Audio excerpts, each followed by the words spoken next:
information in court for the court proceedings to continue. Sir, on Zaldi ko lang ulit. Yes. Nasa ibang bansa siya. Meron po ba kayong deadline or hanggang kailan niyo po siya pagbibigyan ng pagkakataon na makapag-file po ng counter affidavit? Kasi nakita naman po natin na may mga ibang tao po kahit nasa abroad nakakapagpadala ng kanilang mga kontrasalaysay. Well, sana po, yun po yung mangyayari. This again is an opportunity for him to air his defenses.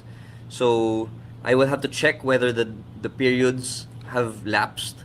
If not, then he has time until the periods have lapsed to file his counter affidavit. So, pag mangyari yun, then we will consider it in the preliminary investigation and the resolution of the case. Sir, usually ano po ba yung ginagawa kung ako po ay nasa ibang bansa at gusto ko po mag-file ng kontrasalaysay dito sa Pilipinas? You can go to a Philippine embassy para po mag-swear in sa harap ng isang consul, and then that will be treated as if it was sworn in before a prosecutor, which is the actual process. Sir, update lang dun sa courtesy resignation. Ano na yung development? May resistance pa rin ba? Or No, we're actually amenable now? we're very happy to announce that almost all of the employees who were asked to file a courtesy resignation actually filed courtesy resignations with our HR department here in the Office of the Ombudsman. And we see this as a show of good faith from everybody and a sign of trust in the new Ombudsman and his administration. And so what we will do now is that we will evaluate all the courtesy resignations. We will also look at the process that each hiree or each employee went through to get the promotion, and to make sure that it went through the proper process. And that will be the basis of the decision of the Ombudsman. Sir, gaano katagal yung period na to, yung evaluation value dun sa mga nag-tender na? ASAP po. ASAP. This is something that we feel is very important to get the institution running again, no, in full force. Alam naman ho natin na nagkaroon ng effect ito sa ating institution, but a necessary effect. Dahil po dito natin malalaman yung loyalty ng mga tao sa opisina na ito. So, even if it was a necessary step, we really do want to make sure na as soon as possible ma-resolve kaagad lahat. So, those that tender their courtesy resignations can expect an answer very soon. So sir, meron pa rin bang ayaw? If anything, very, very, very minimal na lang po. Pero sa tingin po natin, it's something that we can overcome already. Nasa matataas na position po yung mga ayaw. Hindi. Sir, last na lang, paglilinaw lang. Kasi before flood control projects, anomaly, sa mga kasong pinafile dito sa Ombudsman, may mga corresponding case investigators na ina-assign dito. Kung sa flood control project, isang team na lang yung nag-iimbestiga sa lahat na. Hindi po.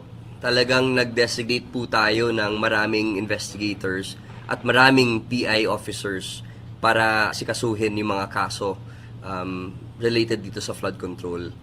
And sa tingin ho natin, baka kulang pa ngayon, baka kailangan pa namin mag-deputize ng iba't ibang mga prosecutors pa para tulungan kami sa PI.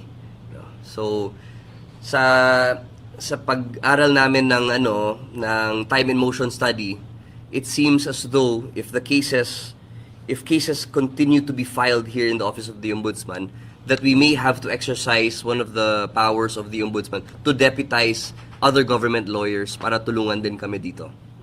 So far, ilan na ho yung naidagdag dun sa regular investigators na dito sa Ombudsman bago itong flood control?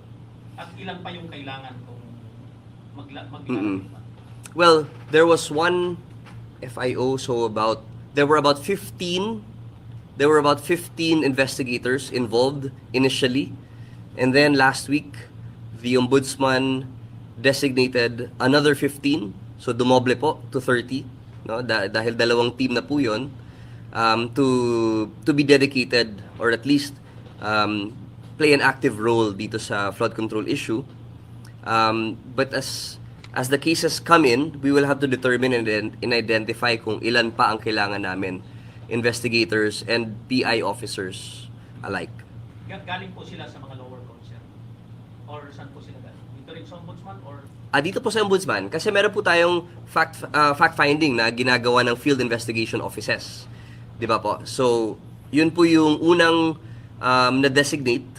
Tapos, nag-designate pa tayo ng isa pang team. So, bali dalawang FIO teams na po ang nakatutok dito sa mga kaso na to. And each team includes or involves around 15 officers.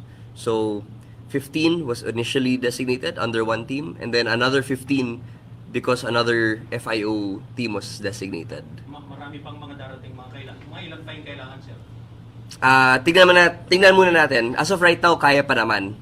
But again, because we're expecting a deluge of cases to be filed, then we'll find out.